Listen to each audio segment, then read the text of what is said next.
Avant d'aborder l'indexation des raies de diffraction, dans le cas du système cubique, nous rappelons que toutes les méthodes de diffraction de poudre permettent la détermination des angles de diffraction, ce qui permet de remonter aux distances interréticulaires DHKL, et ce par le biais de la condition de diffraction de Bragg.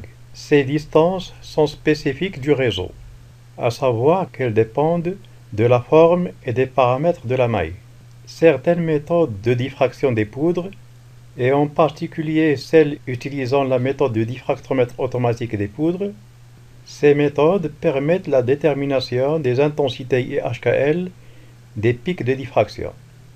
Comme nous l'avons signalé dans la vidéo consacrée aux facteurs de structure et à l'intensité, ces intensités sont spécifiques de la structure cristalline, puisque l'intensité dépend du facteur de structure et ce dernier dépend étroitement de la position des atomes dans la maille. Les données DHKL et IHKL sont caractéristiques d'une espèce cristalline bien définie. Ainsi, le diagramme ou spectre de diffraction, ce qu'on appelle aussi des fois diffractogramme, peut être considéré comme une carte d'identité ou empreinte digitale de l'échantillon étudié. Toutes les poudres cristallines vont avoir un spectre de diffraction contenant un certain nombre de pics de diffraction ayant chacun un angle de diffraction bien précis et une intensité bien précise. Les pics de diffraction de deux matériaux différents ne vont avoir ni les mêmes angles de diffraction ni les mêmes intensités. Ceci étant dit, les différents cas d'application des spectres de diffraction des poudres cristallines sont les suivants.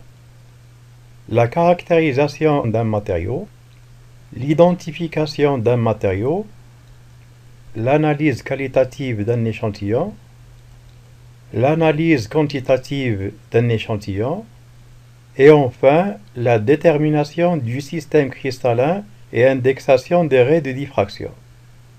Les 4 premières applications ont fait l'objet des dernières vidéos. Quant à la dernière application, à savoir la détermination du système cristallin et l'indexation des raies de diffraction, elle va faire l'objet de la présente vidéo. Cette application peut s'appliquer dans le cas où le système cristallin est cubique. Elle peut s'appliquer également dans le cas des systèmes à deux paramètres égaux, à savoir le quadratique et l'hexagonal. Elle peut être également appliquée dans le cas des autres systèmes cristallins. Nous verrons dans ce qui suit que la procédure de détermination du système cristallin et indexation des raies de diffraction ne sera pas la même dans les 3 cas. Dans le cas du système cubique, nous allons voir que l'identification du mode de réseau de Bravais et la détermination approximative du paramètre de la maille peuvent se faire à l'aide des rapports D1 sur DI. D1 sera la distance interréticulaire de la famille ayant l'angle de diffraction le plus faible, et les DI vont être les distances interréticulaires des familles qui vont diffracter à des angles de plus en plus élevés. Nous verrons également que l'identification du mode du réseau de Bravais et la détermination du paramètre approximatif de la maille peut se faire aussi à l'aide d'une règle à calcul.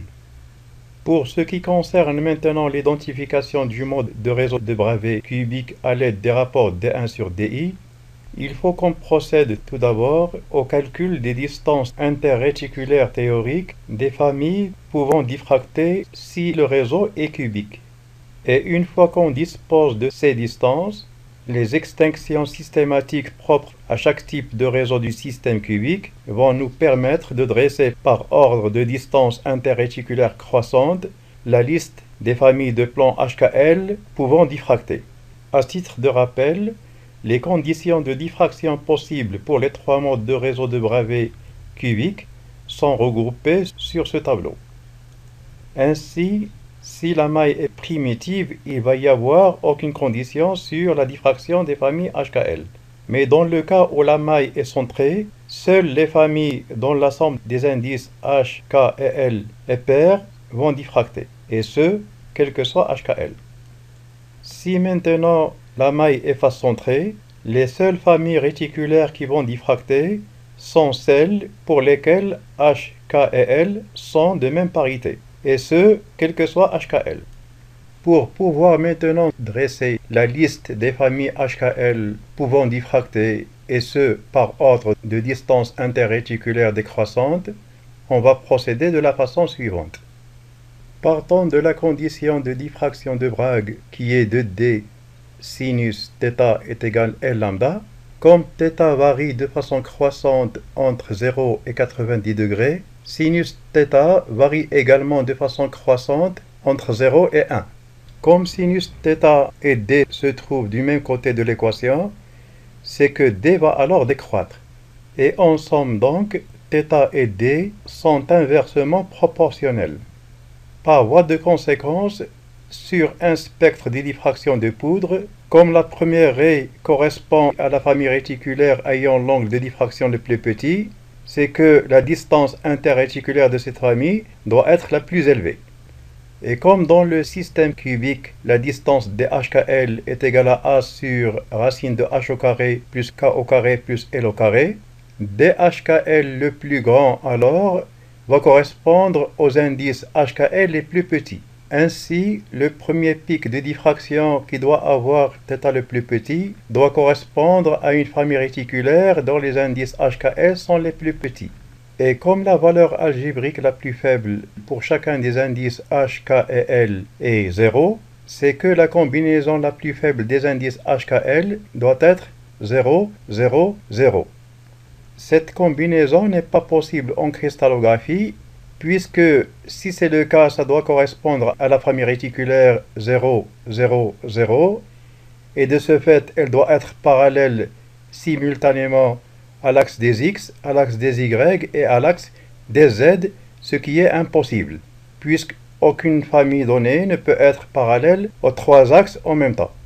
Ce raisonnement peut être également appuyé par le fait que si une telle famille existait, d'après l'expression de la distance DHKL, sa distance interréticulaire devrait être infinie, ce qui est impossible puisque la distance interréticulaire de toutes les familles cristallines sont de l'ordre de quelques angstroms et ça ne peut pas être infini. Ceci étant dit, la liste des pics de diffraction d'une phase cubique sera obtenue par exploitation de l'expression de la distance réticulaire, à savoir DHKL est égal à A sur racine de h au carré plus k au carré plus l au carré. Et ce, en considérant que la somme h au carré plus k au carré plus l au carré est égale à 1, 2, 3, 4 et ainsi de suite. Si donc la somme des carrés des indices est égale à 1, la famille réticulaire serait 1, 0, 0, ou 0, 1, 0, ou 0, 0, 1. Ces trois familles sont équivalentes puisque le paramètre A est égal à B est égal à C dans le système cubique. Si maintenant la somme des carrés des indices est égale à 2, la famille réticulaire correspondante peut être la famille diagonale 1, 1, 0, 1, 0, 1 ou 0, 1, 1 ou les familles diagonales qui leur sont perpendiculaires, à savoir 1, moins 1, 0, 1, 0, moins 1 et 0, 1, moins 1. Si maintenant la somme des carrés des indices est égale à 3, la seule famille réticulaire possible est la famille diagonale principale 1, 1, 1. En résumé alors, la liste des pics de diffraction d'une phase cubique sera alors la suivante. Nous faisons remarquer que dans le cas où le système est cubique, les familles réticulaires 1, 0, 0, 0, 1, 0 et 0, 0, 1, qui sont respectivement les familles contenant les faces BC, AC et AB, ces familles ont la même distance réticulaire qui n'est autre que le paramètre de la maille. De même, les familles diagonales respectivement parallèles à l'axe OZ, à l'axe OY et à l'axe OX, ainsi que les familles réticulaires qui leur sont perpendiculaires, à savoir respectivement 1, moins 1, 0, 1, 0, moins 1 et 0, 1, moins 1, toutes ces familles sont équivalentes puisque dans le système cubique, leur distance réticulaire est égale à la demi-diagonale principale d'une face, à savoir a sur 2 racine de 2. D'un autre côté, aucune combinaison des HKL ne correspond à une somme des carrés des indices égale à 7, 15, 23, 28, 30, etc. D'un autre côté, pour certaines sommes H2 plus K2 plus L2, il peut y avoir deux indexations possibles, comme par exemple l'indexation 300 qui correspond à la diffraction de troisième ordre de la famille 100 et 2 de 1 qui correspond à la diffraction du premier ordre de la famille 2 de 1. Quand on a une double indexation, c'est que les plans correspondants ont la même distance d, donc le même angle de diffraction, et par voie de conséquence, ces plans diffractent dans la même direction mais pas de façon simultanée, puisque les plans en question ne sont pas orientés de la même façon dans l'espace. Quand la première famille est en train de diffracter, la deuxième ne peut être à l'angle de diffraction. Sur la figure de diffraction d'Ewald, le troisième nœud de la rangée réciproque 1, 0, 0 et le premier nœud de la rangée réciproque 2, 2, 1 ne peuvent pas se trouver simultanément sur la sphère d'Ewald. Ceci étant dit, si maintenant on tient compte des deux dernières remarques, on peut dresser alors la liste détaillée des pics de diffraction d'une phase cubique comme le montre le tableau suivant. Ce tableau montre l'indexation de 30 pics de diffraction. Ces indexations sont obtenues en considérant que la somme des carrés des indices H, K et L est égale à 1 jusqu'à 35. Et comme nous l'avons signalé tout à l'heure, il n'y a aucune indexation possible pour la somme des indices égale à 7, 15, 23, 28 et 30. Et comme nous l'avons signalé également tout à l'heure, pour certaines sommes h au carré plus k au carré plus l au carré, on peut avoir deux indexations possibles.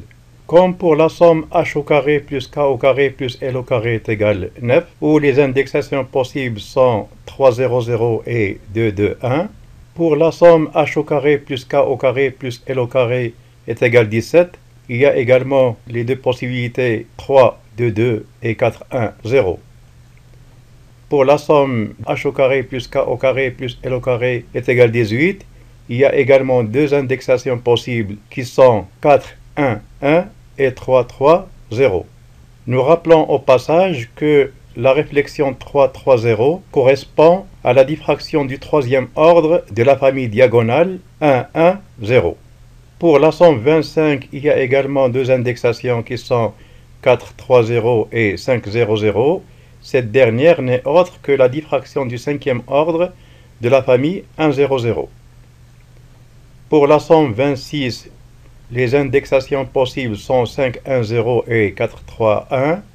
Pour la somme 27, les indexations possibles sont 5, 1, 1 et 3, 3, 3.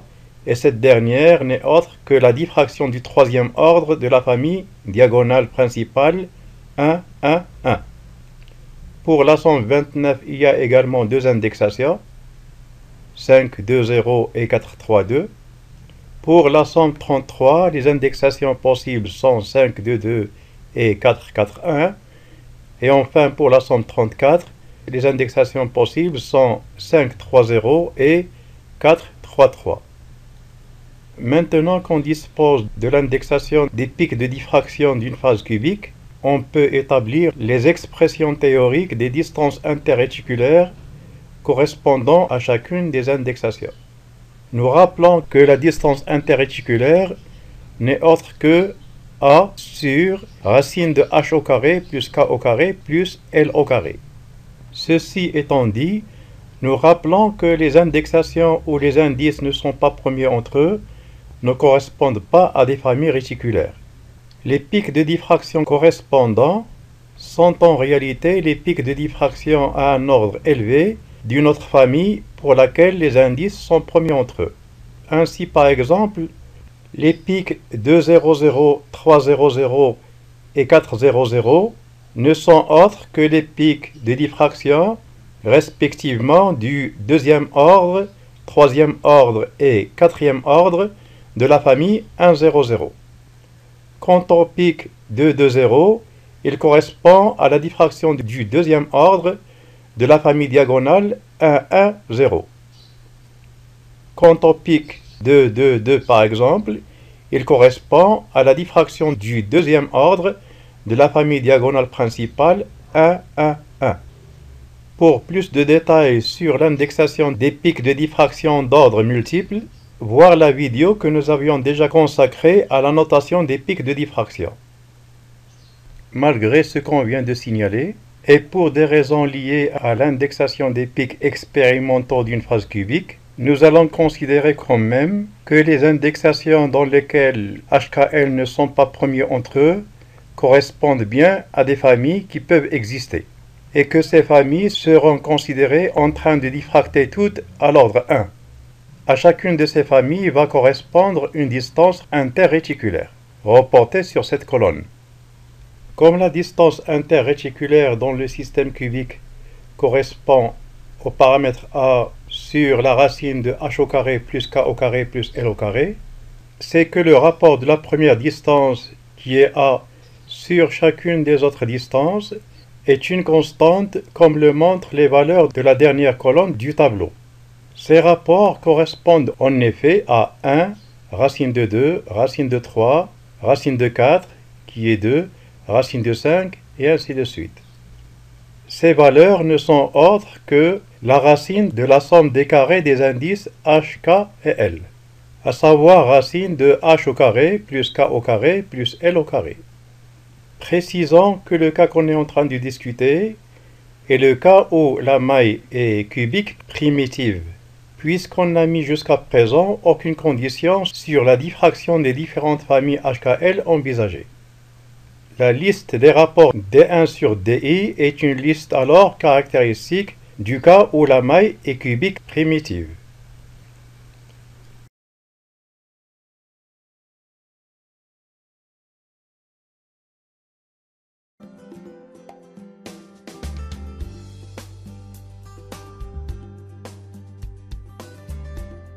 J'espère que la présente vidéo vous a bien servi et à la prochaine.